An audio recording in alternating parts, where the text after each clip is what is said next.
Hey guys, and welcome back to my channel.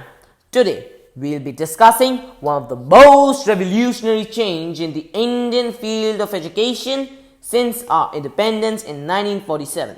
So, what do you think it is, huh? Let me get it for you. The National Education Policy 2020, or NEP in short. We'll be shedding light on questions like, what is this new policy? Why did we need it? What are its impacts on students, its pros and cons, and many more. So, let's begin. First of all, let us go a little back in time. It is the year 1986 and Rajiv Gandhi comes up with an educational policy which aims at equalizing the educational opportunities for each and every Indian. In order to achieve its social integration, the policy called for expanding scholarships, adult education, increased recruitment of teachers, and development of new institutions. At that time, this policy proved to be a huge success and it promoted economic and social development at the rural level. But as the time passed by, few flaws were discovered, like fewer number of teachers and children being forced to just mug up things owing to their futile examination pattern and many more.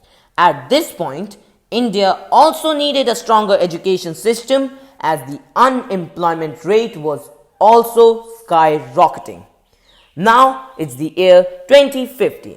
A committee is formed under the supervision of the former Cabinet Secretary T.S.R. Subramaniam to work on the new educational policy.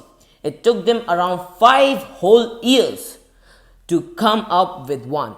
29th July 2020, Union Cabinet approves this new policy which gives a new vision to Indian education system. With no further delay, let's see what this policy offers us. First of all, it replaces the old 10 plus 2 academic structure with a new 5 plus 3 plus 3 plus 4 structure, hence dividing the schooling into 4 stages. First, the foundation stage, where the main focus would be on activity-based learning.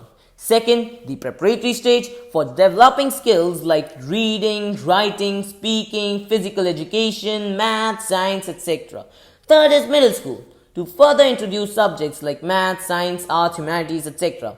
Fourth is secondary stage to inculcate multidisciplinary study and critical options.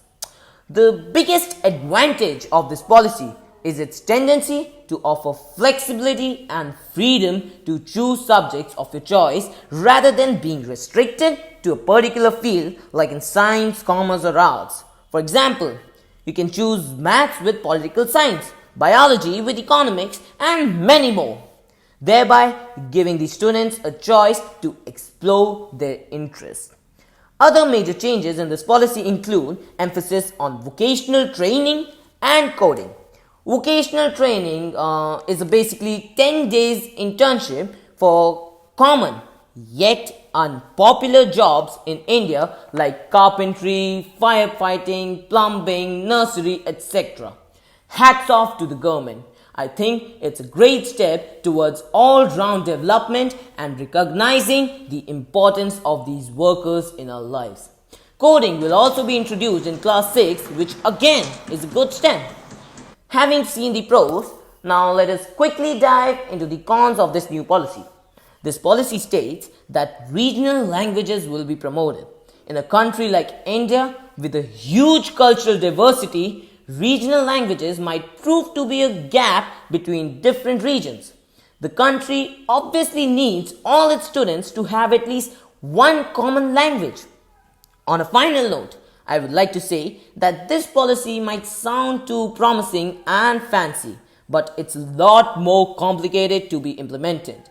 Let us all hope that the government is able to keep up with the expectations and India gets its education system stronger, more flexible and efficient than ever.